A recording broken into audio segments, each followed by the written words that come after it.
మన గుంటూరుకి వేగా jewellers exciting offers తో April 16న శుభారంభం.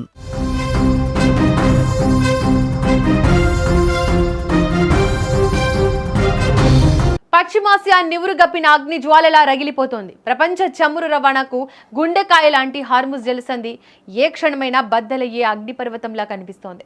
ఒకవైపు అగ్రరాజ్యం అమెరికా తన నావికా బలగాలను భారీగా మోహరించి హార్ముజ్ను పూర్తిగా దిగ్బంధించింది. మరోవైపు మా జోలికొస్తే సముద్రంలోనే మాడి మసైపోతారు అంటూ ఇరాన్ రక్తం మరిగిపోతోంది.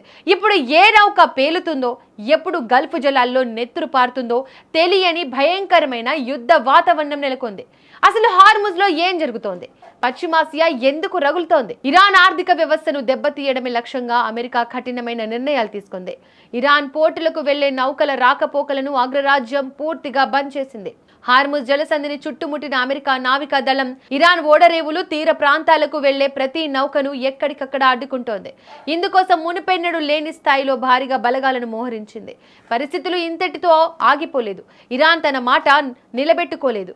ఇక ఏ మాత్రం ఆలోచించొద్దు, సముద్రంలో మనకు ఎదురుపడే ఇరాన్ నౌకలను నిర్దాక్షిణ్యంగా పేల్చేయండి అంటూ అమెరికా అధ్యక్షుడు డొనాల్డ్ ట్రంప్ తన నావికా దళానికి సంచలన ఆదేశాలు జారీ చేశారు.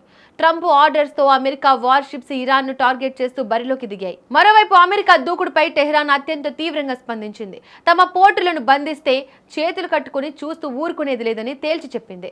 మా నౌకలను అడ్డుకుంటే గల్ఫ్లోని ఇతర దేశాల పోర్టులన్నింటికీ రాకపోకలు నిరోధిస్తాం, అవసరమైతే హార్ముజ్ జలసంధిని పూర్తిగా మూసేస్తామని అమెరికాకు ఇరాన్ పవర్ఫుల్ వార్నింగ్ ఇచ్చింది.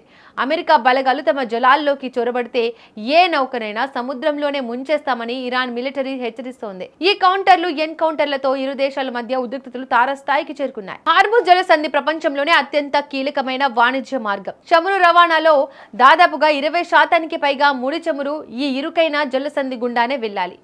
ఇప్పుడు అక్కడ అమెరికా ఇరాన్ నిజంగానే యుద్ధానికి దిగితే ప్రపంచవ్యాప్తంగా చమురు ధరలు ఆకాశాన్ని తాకడం ఖాయం. అనేక దేశాల ఆర్థిక వ్యవస్థలు కుప్పకూలే ప్రమాదం ఉంది. ఒక పక్క ట్రంప్ అగ్రెసివ్ ఆర్డర్స్, మరోపక్క ఆత్మాహుతి దాడులకైనా వెనకాడేది లేదంటున్న ఇరాన్. ఈ రెండు దేశాల ఆధిపత్య పోరుతో మొత్తం ప్రపంచమే బిక్కుబిక్కుమంటోంది.